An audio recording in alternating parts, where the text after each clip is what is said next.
Welcome back to another LongShot StarCraft 2 broadcast. I am your host, LongShot here, casting this 1v1 between RandomHero, spawning in the bottom right-hand corner as Terran, and myself, spawning at the top left-hand corner of the map, LongShot, spawning as Protoss. This map is Delta Quadrant, and we're going to have a little 1v1 fun here. That's right. And this map is actually quite interesting. It's got a lot of expansions. It's got this expansion over here with the destructible rocks, and it seems to be a very secure area for a quick expansion.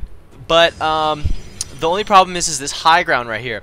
Terran can take advantage of this high ground and put siege tanks and shell the probes down at the bottom part of the mineral line.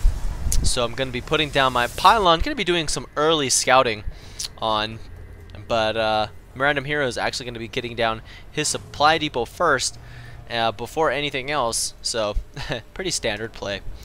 But there is a couple golds here. There's a gold here on this map with destructible rocks, and I think where's the other gold? Or is that the only gold? Nope. There's the other gold. There it is. So here's the other gold as well.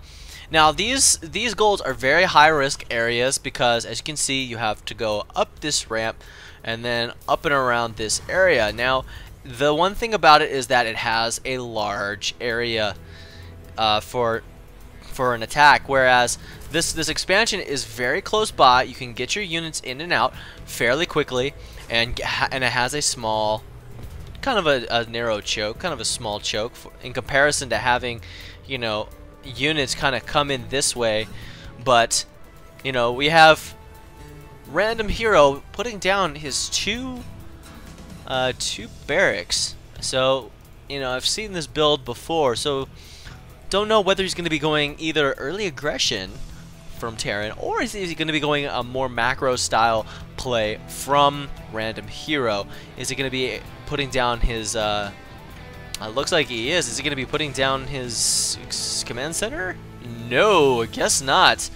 Whereas myself, I'm finally getting up my cybernetics core and just keep on probing up, I guess, you know. And oh, that's a mistake on my part. I should never have 3 in one queue, but I guess with the chrono boost, it's a little bit it's okay, right? Right? No.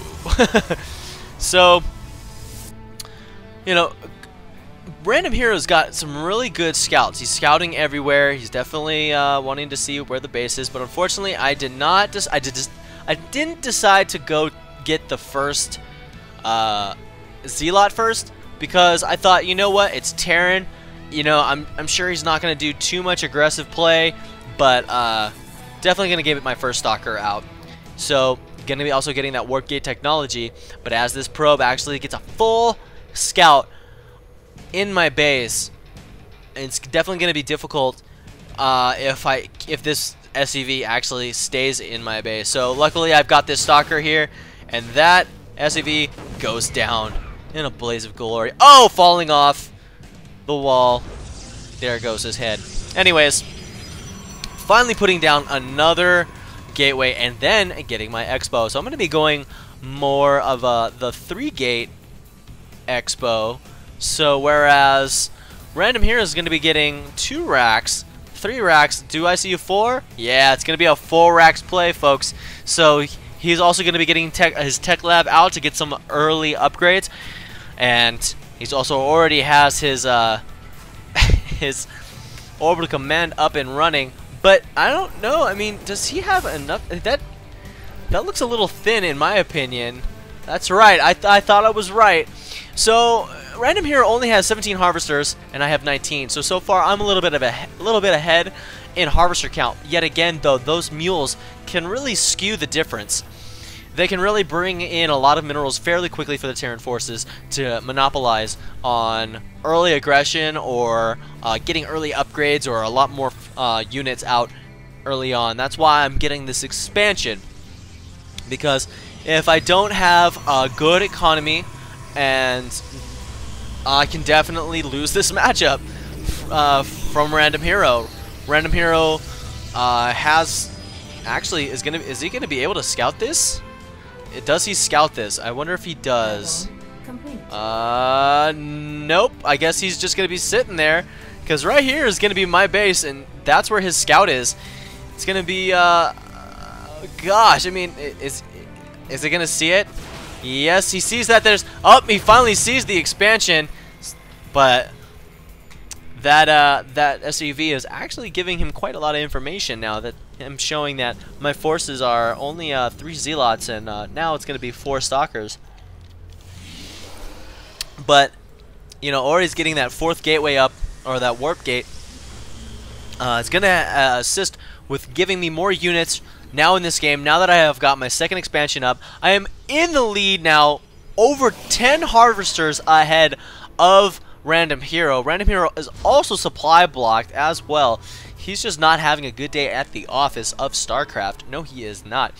So he's definitely going to be making... There you go. He's finally got his other supply depots down. I suggest him making another. That would be... that. Thank you very much.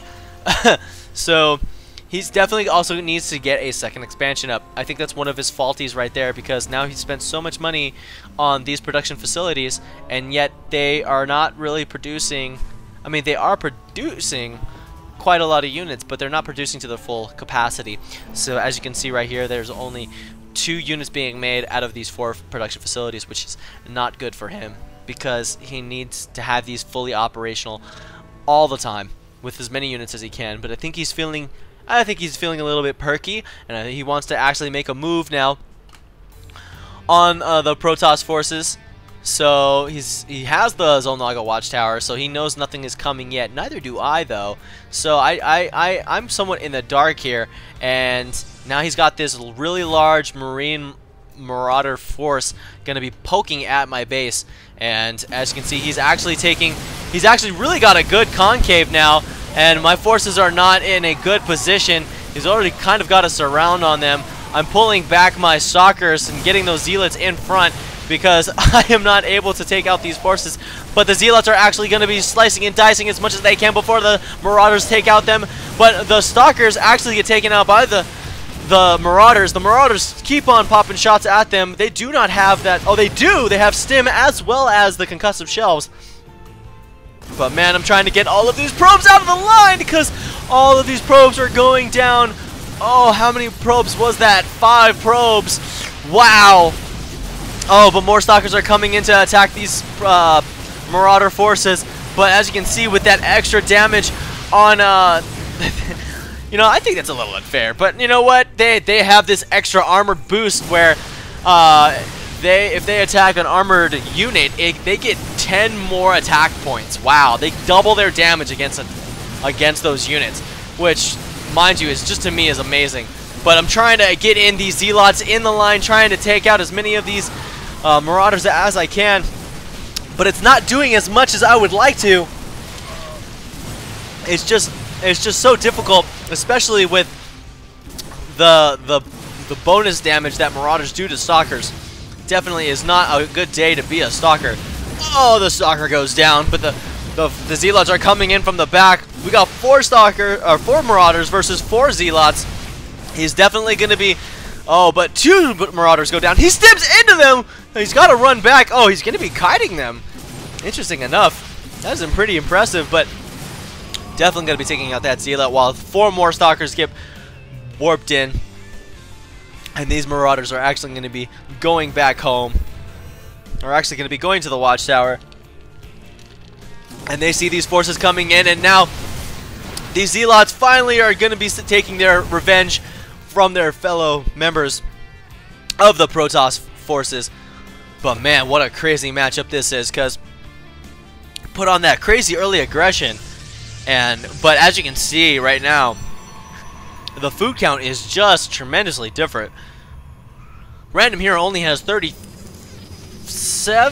there we go, it stopped. It was going up. What can I say? I was trying to give you an accurate number. What do you want from me? Alright, so he has about 39 over 59, whereas I have 62 over 68 food count. Now, I'm roughly above him by twice as much, but you know, I kind of wonder what's the harvester count. As you can see, it's actually 37 over 20, but he's got 2 mules. So let's check the income tab. Alright, so he's not that far ahead in economy. I'm further ahead in minerals, but also in harvesters, so that makes the difference. Whereas, once those mules come into play, it definitely somewhat skews it just a bit. But I do not want to get supply blocked, but as you can see, I am. I put down 2 more pylons, and wanting to make sure that my forces stay in production, and they do not take a day off. So, this one Zealot is just gonna be boss. He's like, what happened? No army, no nothing. Why am I the one all the way out here by myself? So, anyways, actually, RandomHero. Sorry about that. RandomHero actually making 4 Hellions, and these Hellions, I guess, we want to be doing some sort of a harass now. I wonder if they have the blue flame. I'm not sure if they do. Let's check to see. Oh, it is being made, but they're going to be taking shots off at this Zealot.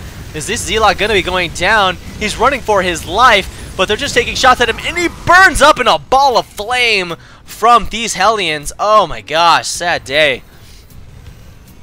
Oh man, not a good day to be a Zealot for him. But as I can see, I see that these Hellions are actually moving out across the map. Kind of curious. I was wondering if maybe he had his forces out of position, but he had his main force here in his base, mainly going to be doing some sort of harassment. But oh, I'm getting stuck on the. I'm not being able to get in to his base. But as you can see, he actually has a siege now, and it's just going to be just tearing up my forces. My Zealots are just trying to keep them at bay while my other forces take shelter away from that. But these 2 Hellions now are going to be coming in. Are they going to be sneaking up? They're just chilling out.